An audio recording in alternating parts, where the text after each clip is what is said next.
توی زندگی همه ماها بوده کسانی که ما نخواستیم ادامه پیدا کنیم، با اینکه دوستشون داشتیم اون افراد رو، ولی هم جنس ما نبودن، نه اینکه بد بودن. آدم‌ها از یک جنس که نیستن، از یک طبقه در واقع نیستن و دارای رویاهای مشترک، زخم‌های مشترک نیستن، به هم که نزدیک میشن سریع از هم جدا میشن، چون از یک جنس نیستن.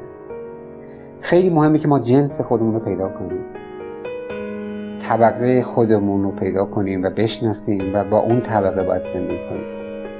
بالا پایین خیلی چیزا به هم خواهد ریخت. طبقه هم چه بخوایم چه نخوایم وجود داره. طبقه اصلا به مفهوم اقتصادی مارکس نمیخوام بگم، نه، به معنی فهم، به معنی درد، به معنی زجر، به معنی شادی، درک مشترک.